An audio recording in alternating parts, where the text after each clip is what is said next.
សួស្តីបងប្អូនទាំងអស់គ្នាបាទខ្ញុំបាទលីស្តាយថ្ងៃនេះបានធ្វើវីដេអូថ្មីចេញជូនបងប្អូនទស្សនាសិក្សារៀនសូត្រទៀតហើយម៉ូតសក់នេះក៏ពេញនិយមខ្លាំងដែរគឺមានឈ្មោះថា Low Tupper Fat ហើយសក់នេះដែរគឺកាត់ដោយប្អូន Din ដែលប្រចាំនៅហាងកាត់សក់លីស្តាយសាខាទី2នៅក្រុងបាត់ដំបងទល់មុខច្រកចូលការ៉េមវិញសាន់និងសាលាកុលបងប្អូនទាំងអស់គ្នាមានមនុស្សជាច្រើនតែងតែសួរខ្លួនឯងថាតើជោគជ័យពិតប្រាកដនឹងគឺជាអ្វីបងប្អូនអ្នកខ្លះនឹងគឺគិតថាជោគជ័យគឺមានលុយច្រើនហើយអ្នកខ្លះទៀតនឹងក៏គិតថាជោគជ័យគឺមានផ្ទះធំមានឡានទំនើបនិងមានគេគោរពច្រើនបងប្អូនប៉ុន្តែការពិតបងប្អូនភាពជោគជ័យរបស់មនុស្សយើងម្នាក់ៗបងប្អូនគឺមិនដូចគ្នាទេសម្រាប់អ្នកខ្លះបងប្អូនគ្រាន់តែអាចរកលុយផ្គត់ផ្គង់គ្រួសារនោះក៏គេហៅថាជោគជ័យមួយដែរហើយសម្រាប់អ្នកខ្លះទៀតបងប្អូនគ្រាន់តែយើងអាចធ្វើការងារដែលខ្លួនយើងស្រឡាញ់នឹ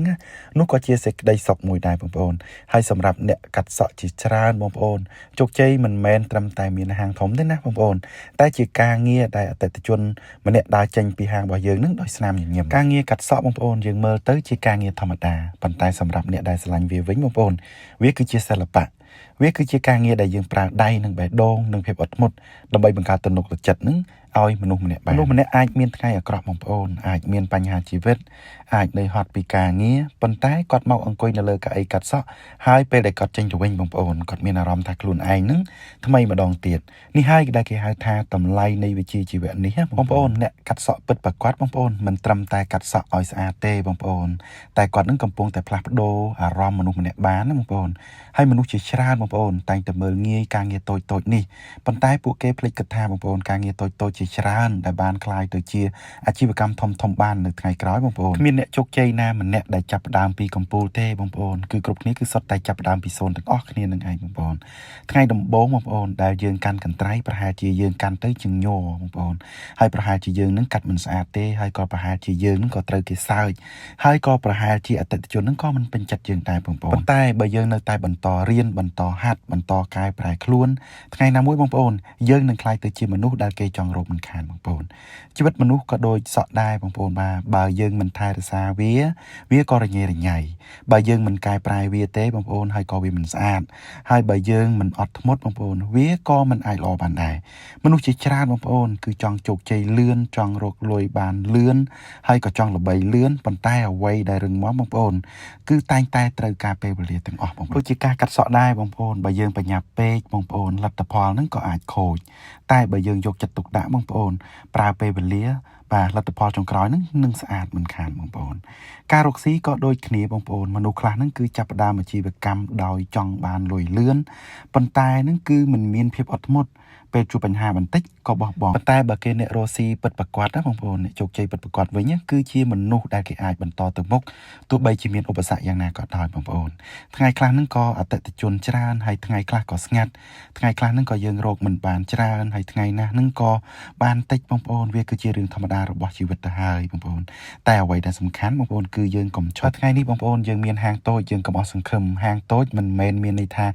សុបិនតូចទេបងប្អូនអ្វីដែលធំជាច្រើនគឺសុទ្ធកើតចេញពីកន្លែងតូចនឹងឯងបងប្អូនមនុស្សដែលមានវិន័យបងប្អូនតែងតែនៅឆ្ងាយជាងមនុស្សដែលមានតែទេពកោសល្យបើយើងបើកហាងម៉ោង8បងប្អូនយើងត្រូវមកមុនម៉ោងបងប្អូនបើយើងសន្យាមួយអតិថិជនរបស់យើងបងប្អូនយើងក៏ត្រូវគ្រប់ពេលវេលាដែររឿងតូចទាំងនេះបងប្អូនគឺវាអាចបង្កើតទំនុកចិត្តធំបងប្អូនការគ្រប់អតិថិជនគឺជាទុនដ៏សំខាន់បំផុតក្នុងអាជីវកម្មបងប្អូនអតិថិជនបងប្អូនពួកគាត់មកនឹងគឺមិនត្រឹមតែមករកម៉ូតសក់ស្អាតល្អទេបងប្អូនតែពួកគាត់នឹងក៏មករកអារម្មណ៍ល្អផងដែរបងប្អូនស្នាមញញឹមមួយបងប្អូនពាក្យសម្ដីល្អមួយហើយការទទួលភ្ញៀវដោយស្មោះត្រង់គឺអាចធ្វើឲ្យអតិថិជននឹងត្រឡប់មកវិញម្ដងហើយម្ដងទៀតបងប្អូនមនុស្សជាច្រើនបងប្អូនចង់មានលុយប៉ុន្តែនឹងគឺមិនចេះគ្រប់គ្រងលុយបងប្អូនមកបើយើងមិនចេះគ្រប់គ្រងវាទេបងប្អូនវានឹងបាត់បង់ទៅយ៉ាងលឿនផងដែរបើសិនជាថ្ងៃនេះយើងរកបាន$20យើងកុំចាយឲ្យអស់$25ដូច្នេះហើយយើងត្រូវតែរៀនសន្សំបងប្អូនហើយរៀនទុកដាក់រៀនវិនិយោគទៅលើខ្លួនឯងព្រោះការវិនិយោគល្អបំផុតនឹងគឺការវិនិយោគទៅលើចំណេះដឹងយើងអាចបាត់បង់លុយបងប្អូនប៉ុន្តែបើយើងមានជំនាញបងប្អូនគឺយើងអាចរកវាមកវិញបានអ្នកកាត់សក់ដែលរកចំណូលបានខ្ពស់បងប្អូនគឺមិនមែនព្រោះគាត់នឹងមានម៉ាស៊ីនថ្លៃទេតែព្រោះគាត់នឹងមានជំនាញបងប្អូនគឺគាត់រៀនបន្ថែមគាត់មើលវីដេអូថ្មីគឺគាត់ហាត់រាល់ថ្ងៃបងប្អូនកាត់កែលម្អខ្លួនឯងជានិច្ចបងប្អូននៅលើពិភពលោកនេះគឺមិនខ្វះមនុស្សឆ្លាតទេបងប្អូនតែខ្វះមនុស្សដែលអត់ធ្មត់រហូតដល់ជោគជ័យនឹងឯងបងប្អូនមានពេលខ្លះនឹងយើងមានអារម្មណ៍ថាហត់ ហើយពេលខ្លះក៏យើងមានអារម្មណ៍ថាគ្មានអ្នកយល់ពីយើងហើយក៏មានអារម្មណ៍ថាជីវិតនឹងមិនទៅមុខសោះបងប្អូនតែសូមចាំថាបងប្អូនសូម្បីតែម៉ាស៊ីនកាត់សក់ណាក៏ត្រូវការពេលសាកថ្មដែរបងប្អូនមនុស្សយើងក៏ដូចគ្នាដែរបងប្អូនយើងអាចហត់បានតែសូមកុំបោះបង់បងប្អូនបរាជ័យគឺមិនមែនមានន័យថាចប់ទេណាបងប្អូនវាគ្រាន់តែជាមេរៀនមួយដើម្បីឲ្យយើងនឹងរឹងមាំជាងមុនអ្នកជោគជ័យជាច្រើនបងប្អូនគឺធ្លាប់បរាជ័យច្រើនដងហើយអ្នកខ្លះនឹងក៏ធ្លាប់គ្មានលុយហើយអ្នកខ្លះទៀតនឹងក៏ធ្លាប់គ្មានអ្នកជឿហើយអ្នកខ្លះទៀតនឹងក៏ធ្លាប់ត្រូវគេមើលងាយដូចតែគ្នាទេបងប្អូនប៉ុន្តែអ្វីដែលធ្វើឲ្យពួកគាត់នឹងគឺខុសពីគេហ្នឹងណាបងប្អូនគឺពួកគាត់នឹងគឺមិនឈប់ដើរនឹងឯងបងប្អូន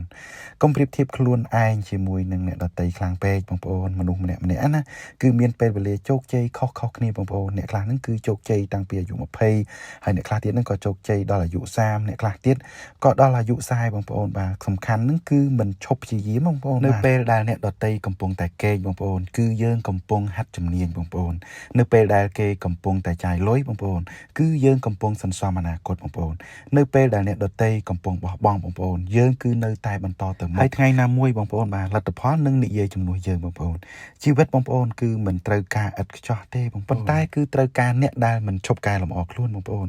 សក់គឺអាចដោះឡើងវិញបានណាបងប្អូនតែពេលវេលាគឺមិនអាចត្រឡប់បានវិញទេបងប្អូនដូច្នេះបងប្អូនយើងត្រូវប្រើពេលវេលាឲ្យមានតម្លៃហើយក៏យើងត្រូវរៀនអ្វីថ្មីឲ្យរាល់ថ្ងៃហើយយើងធ្វើការទៅលើសុបិនរបស់យើងហើយកុំឲ្យការខ្លាចនឹងមកបញ្ឈប់អនាគតរបស់យើងបងប្អូន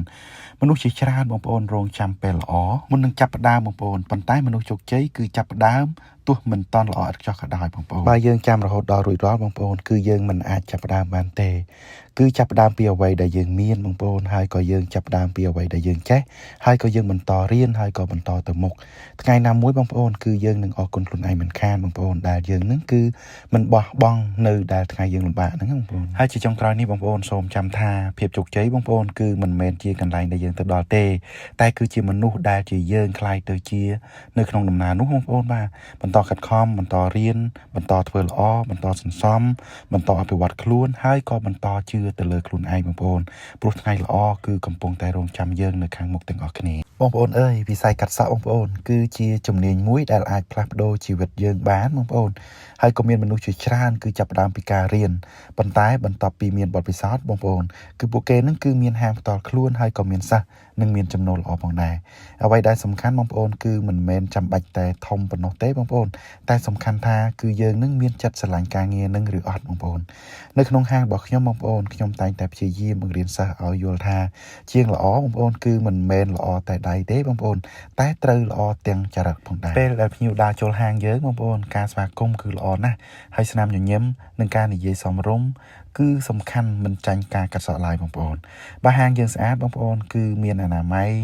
និងមានរបៀបរៀបរយហើយភ្ញៀវនឹងមានអារម្មណ៍ថាទុកចិត្តបងប្អូននិងចង់មកម្ដងទៀតមិនខានដូចដែលបងប្អូនបានឃើញនៅក្នុងវីដេអូនេះចឹងបងប្អូនគឺយើងព្យាយាមរៀបចំហាងឲ្យបានស្អាតនិងមានផាសុកភាពជានិច្ចបងប្អូនព្រោះបរិយាកាសបងប្អូននៅក្នុងហាងក៏ជាផ្នែកមួយនៃបទពិសោធន៍របស់ភ្ញៀវយើងផងដែរបងប្អូនសម្រាប់ម៉ូដសក់នេះបងប្អូនក៏ស័ក្តិសមជាមួយនឹងមនុស្សជាច្រើនផងដែរជាពិសេសនឹងគឺអ្នកដែលចូលចិត្តម៉ូដសក់បែបសាមញ្ញនិងមិនចង់ហ្វេតខ្ពស់ពេកទេបងប្អូនការកាត់សក់បងប្អូនគឺមិនមែនរៀនតែមួយថ្ងៃឬក៏2ថ្ងៃចេះទេបងប្អូនបើបងប្អូនខំរៀនជាប្រចាំបងប្អូនប្រហែលជា3ខែទៅ6ខែគឺយើងអាចចាប់ផ្ដើមកាត់ភ្ញៀវបានហើយបងប្អូនប៉ុន្តែបើចង់ក្លាយជាជាងល្អពិតៗបងប្អូនគឺត្រូវមានបទពិសោធន៍ជាច្រើនឆ្នាំផងដែរខ្ញុំចង់លើកទឹកចិត្តអ្នកដែលកំពុងរៀនថាកុំខ្លាចធ្វើខុសបងប្អូនគ្រប់ជាងទាំងអស់បងប្អូនគឺសុទ្ធតែធ្លាប់ខុសដូចតែគ្នាទេតែអ្នកដែលជោគជ័យពិតប្រាកដបងប្អូនគឺអ្នកដែលមិនបោះបង់នឹងឯងសម័យនេះបងប្អូនវិស័យ barber កំពុងតែរីកចម្រើនខ្លាំងហើយម៉ូដថ្មីៗចេញជារៀងរាល់ថ្ងៃបងប្អូនដូច្នេះបើយើងចង់ដើរឲ្យទាន់គេបងប្អូនគឺយើងត្រូវរៀនបន្ថែមជានិច្ចបងប្អូនហេតុនេះហើយបានជាខ្ញុំបង្កើត channel នេះឡើងបងប្អូនគឺដើម្បីចែករំលែកបទពិសោធន៍និងបច្ចេកទេសថ្មីៗទៅកាន់បងប្អូនទាំងអស់គ្នាដែលស្រឡាញ់វិស័យកាត់សក់នៅក្នុងវីដេអូបន្តបងប្អូនខ្ញុំនឹងស្វែងរកហើយនឹងព្យាយាមថតជាងជាច្រើនដើម្បីបានវីដេអូចែកជូនបងប្អូនទស្សនាហើយនឹងស្វែងរកម៉ូដល្អៗដូចជាម៉ូដ Boss Fade បាទ Mid Fade Taper Fade Crop Cut អីហ្នឹងហើយនឹង ปปโดบางคนหนึ่งหมดทำไมจีชานที่บางคนคือมีหมดชราเป็นแทนให้ขยมกรหนึ่งบรรทอดาทอดเจียมเซมบางคนดับใบเอาบางคนนึ่งบานเคยไปใจกันเตะข้อเนี่ยหนึ่งเรียนบานกันแต่ชราบางคนเอ้ยเพียบจุกใจบางคนคือมันแมนการมาปีสำนักเตะแต่เวียการมาปีการขัดข้อมการอดมุดหนึ่งการเรียนมันชมหนึ่งไอบางคนบางไงนี่บางคนมันตอนกัดสอบบานบางคนก็มอสังคมไงน้ำมวยบางคนบรรทอหัดหนึ่งบรรทอพิยิ้มบางคนหนึ่งเมียนจำเนียงละหนึ่งเมียนอัตติจนชราบางคนไอ้เรื่องนี้บางคนดินกำปงแต่ดีเทลจงคราวให้โดยจีการแซบอัพให้ก็โดยจีการสมาร์ทจงวินเตจีหนึ่งการรีบจอมสไตล์เอาเมอร์เตอร์สอาร์จึงมุนบางคนนี่คือจีจำเพียนสำคัญนะปลัวการเงี้ยลำอัดโต้บางคนคือไอ้เพื่อเอาหมดสเมอร์เตอร์คือโปรเฟชชั่นอลครั้งสำหรับบางคนได้เมียนสุบันได้จองบากหางต่อคล้วนบางคนคือขยมจองปรับทากลมคลาดการจับดามปีโต้บางคนเอาไว้ได้สำคัญคือคุณภาพหนึ่งการสมาร์ตตรองจมูกผิวขยมสังคมทาวิดีโอนี้หนึ่งช่วยเอาบางคนโยนกันแต่ฉบับปีกาโลแฟตให้ก่ออาโยกเตออนุวัตบานเปิดประกอบบางคนบางคนโจจัดวิดีโอนี้บางคนสมช่วยไลค์ช่วยแชร์หนึ่ง subscribe channel របស់ខ្ញុំផងដើម្បីលើកទឹកចិត្តឲ្យខ្ញុំនឹងបន្តផលិតវីដេអូល្អៗជាច្រើនទៀតបងប្អូនហើយបើសិនជាបងប្អូនចង់ឲ្យខ្ញុំធ្វើវីដេអូអំពីម៉ូដអ្វីបន្ថែមឬក៏ចង់ឲ្យខ្ញុំនិយាយអ្វីបន្ថែមបងប្អូនអាច comment ទុកបានណាបងប្អូនបាទខ្ញុំនឹងព្យាយាមធ្វើវីដេអូដែលមានប្រយោជន៍និងងាយយល់បំផុតសម្រាប់បងប្អូនទាំងអស់គ្នាជាចុងក្រោយខ្ញុំក៏សូមអរគុណដល់បងប្អូនទាំងអស់ដែលតែងតែគាំទ្រនឹង channel របស់ខ្ញុំនិងហាងកាត់សក់ Lee Style នៅក្នុងខេត្តបាត់ដំបងរបស់ខ្ញុំសូមជូនពរឲ្យបងប្អូនទាំងអស់គ្នាជោគជ័យក្នុងការងារជោគជ័យក្នុងការរៀនហើយក៏សម្រេចក្តីសម័យរបស់ខ្លួនបានទាំងអស់គ្នាជួបគ្នានៅវីដេអូបន្តទៀតសូមអរគុណ